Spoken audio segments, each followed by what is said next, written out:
Tell my son to hold on to his gun. My father and I lived in a village called Dawohusu.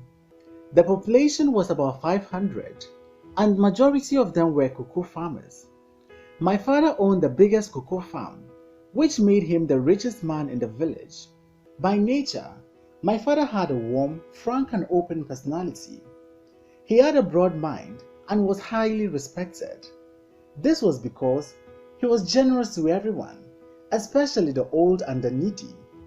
I was his only child. He told me that I was 2 years old when my mother went to farm alone one day and never returned. It was believed that she was killed by a human-looking killer beast which had terrorized the thick forest long before I was born. At age 62, my father was still strong enough to cultivate his cocoa farm. In order for me to take over from him someday, my father started sending me to the farm when I was only 6 years old.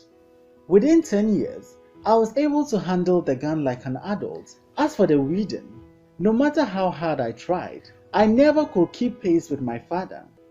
One Saturday, at dawn, I had a dream about the killer beast. He had attacked 3 hunters in the forest, but one had escaped, and just when he was about to tell his story to the people who had gathered around him, my father knocked on my door.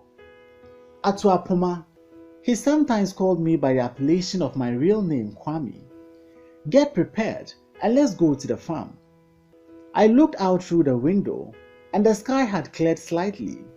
I stretched my body to its full length on the bed and wondered why we were going to the farm 2 hours earlier that morning. I meekly nodded and stood up obediently. By 6 o'clock in the morning, we were on the farm weeding.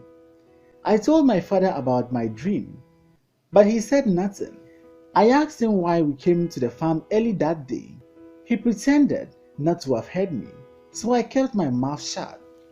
We started weeding, and because we were weeding in the opposite direction, the distance between us kept widening with no conversation between us until I heard him call my name out loud. Kwame, go to the village and bring our food. I stood and stared at my father, not quite sure what to say. He kept on weeding. I also continued weeding, pretending not to have heard him. When he saw that I was still weeding, he wiped off the sweat from his forehead with his index finger.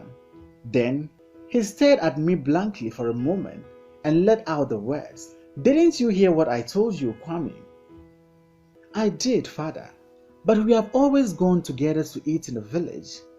Why is it that today you want me to go and bring the food? Listen to me, Kwame, he said, resting his cutlass against a tree.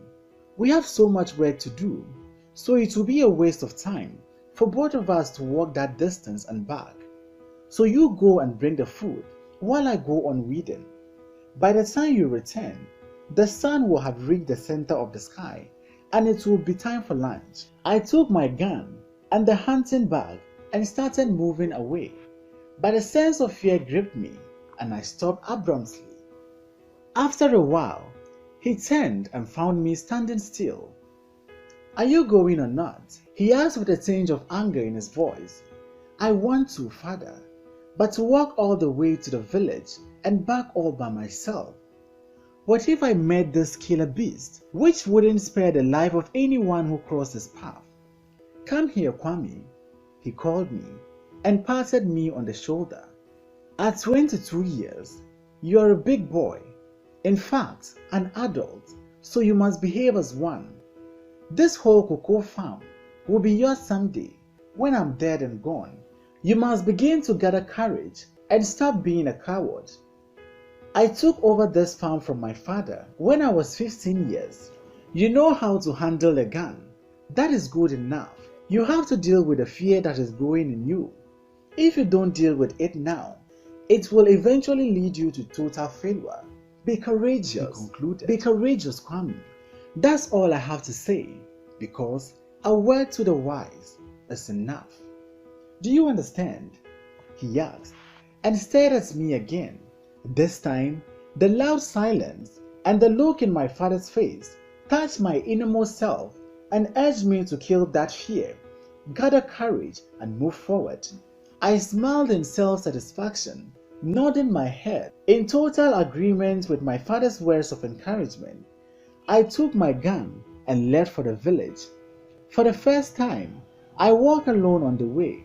A long loud roll of thunder broke the stillness of the afternoon, re-echoed among the low hills. But it did not rain, and it did not scare me. Several villages were scattered throughout the forest, inhabited by janitors of the cocoa farms, but they were too far apart from each other. When I got to the village, neither the janitor nor his wife were there, but food was ready in the kitchen as usual, so I picked it up, made a quick turn, and hurried along the path back to where we were weeding. My father was right. The sun was right in the center of the sky, so it was time for lunch. Excitement welled up inside me for making a successful trip to and from the village alone.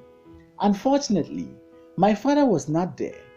His gun and cutlass were in the hut, which meant he was on break, so I placed the food in the hut and continued weeding. After a while, I looked up. The sun had moved quite a distance from the center, and that gave me a reason to worry about my father's whereabouts. He had never been late for lunch, so I decided to stop weeding and look for him. "Father, father, father," I called, but there was no answer. I took my gun, my cutlass, and my father's hunting bag. I first checked the nearby farms, but I didn't find him. I rushed down the valley, sounding the forest alarm.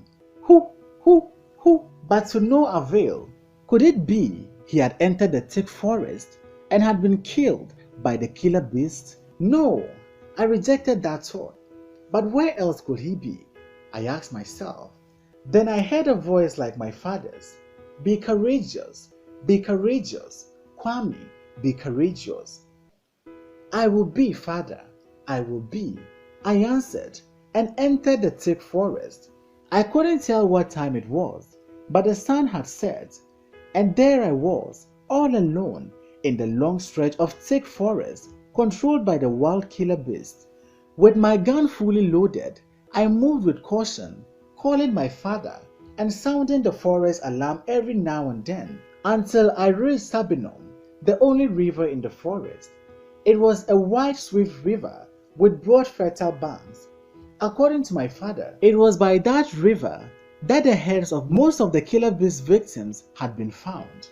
He had told me also that when the head of the first hunter to fall victim to the beast was found, the village hunters had tried to avenge the death of their colleague by engaging in a week-long group hunt for the beast, but did not find it. Was it safe for me to be there all by myself? I thought, and almost immediately, a chill wind swept across the river. Then I heard the sound of the tree rustling on the other side of the river. "Father, is that you?" I asked, but got no response. Instead, the sound of feet movement, quite louder and heavier than normal, and getting closer. "Is that you, father?" I asked again. Something told me to run away from that place, but I refused, and rather climbed one of the trees that provided shade to the river. With my gun still loaded, I leaned against a branch with my feet firmly on another branch. As the steps drew closer from the other side of the river, a wave of fright swept over me, but did not put fear in me. This was because my father's encouraging words were buried deep down my heart. I aimed my gun at that direction, and within seconds, there appeared a huge hairy monster of about 7 feet tall. He had an oval-shaped ears that dangled about. His nose pointed way above his stiff upper lip, and his eyes extended beyond their normal place on his face. My heart was burning with a wild desire to pull my trigger, but something told me to wait a bit, since he might not see me. The ugly monster stepped into the river, picked a calabash from a nearby branch, and drank 3 calabashes full of water. He clenched his fist and beat his chest repeatedly, probably to show that he was the boss of the thick forest. I watched him closely, trying to decide whether to aim at his chest or his head. But suddenly, an unknown force pushed my finger against the trigger, and boom, went a loud deep sound from the gun. The monster stood still for a moment. Then his hand flipped from his chest to his side as if they had no life in them. When I saw his entire body swaying side to side, anger struck me like thunder. "You deserve to die," I screamed, and fired 3 shots into his chest. His whole body shook as if something was going to explode in him. His face turned pale. His eyes were filled up with fear of dying. I reloaded my gun and engaged in one-sided shootout. I fired several shots at him, but this ugly monster was still standing. I took another round of firing before he fell to the ground, as if struck by thunder. I felt like jumping down, but something cautioned me again to be careful.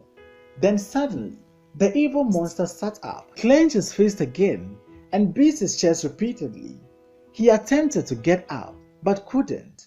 I could sense that life was almost over for him, but a kernel of something in him was refusing to die. After a while, to my surprise, this monster was able to get up, but could not move. He stood rooted to the spot. Thank God, I took my father's bullets. I loaded them and fired from his head, down and up, several times until he began breathing more slowly. He started coughing and sneezing. Then, blood began oozing down his mouth and nose. I gave him a slow sidelong look, and anger began to spread over me like fever. "This bastard must die," I screamed, loaded my gun, and fired at him again like a sniper.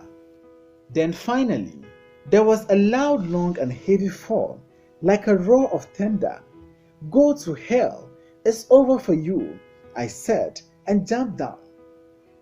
For fear he still might not be dead, I loaded the rest of my father's bullets and fired another round of shots until I became convinced that it was all over for the evil creature.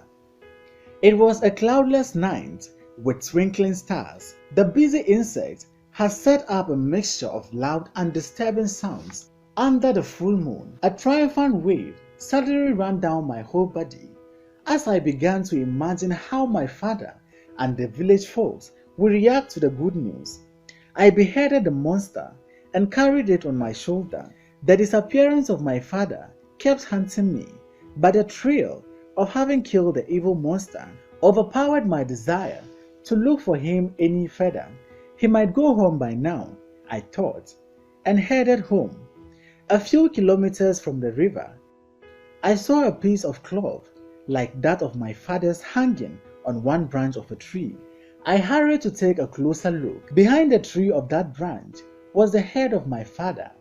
Anger suddenly spread over me, and my heart felt as if it was being pricked by a needle. I smashed the monster's head against the tree and knelt down. I lifted my father's head very gently, supporting it with my arms. I looked at his face. There were marks of the beast's grip on his neck. My lip tightened with anger, and tears that had welled up in my eyes began to flow freely as running water. I indeed wept bitter tears of regret and disappointment for not being around to save my father's life. "Shed no tears, son. Your father was sacrificed for a special purpose. His blood was used to spiritually cleanse you and give you the strength and courage you needed to bring an end to the era of the evil monster and his reign of terror. You stood up to the challenge, and you have done just that. Congratulations. Special jubilations await you in town." "What? You mean the village folks know about this already?" "They do, my son. They do," the voice echoed. This must be a dream, I thought. "You are not dreaming, my son." I got up and wondered how the voice could read my mind. "Don't be surprised. We started preparing you for this day, the very moment your mother fell victim to this evil monster you just killed. This is why your father brought you to the farm so early today. You mean my father too knew about this? Yes, he did. But why my family? Good question. A spiritual leader had predicted long ago that the first son of the first woman to fall victim to the evil monster had been destined to conquer him. So why was my father killed by the beast? I asked. Your father was not killed by the monster. I told you, his death was a spiritual sacrifice. He was killed by 2 palace executioners. This was why you found his clothing on the branch. Take the clothing and the 2 heads home for burial. They will not mourn your father's death. Why not? Crying or mourning means fear. But your father was a noble and fearless man whose sacrificial death has forever erased the sense of fear that gripped our village folks forever. Go home. Your arrival will be greeted with clapping and cheering. One more thing. What is it? I asked in a confused state of mind. Your father wants you to hold onto your gun. Goodbye. No, no, no, don't go. I have some more questions to ask you. I screamed, pleadingly, and woke up suddenly.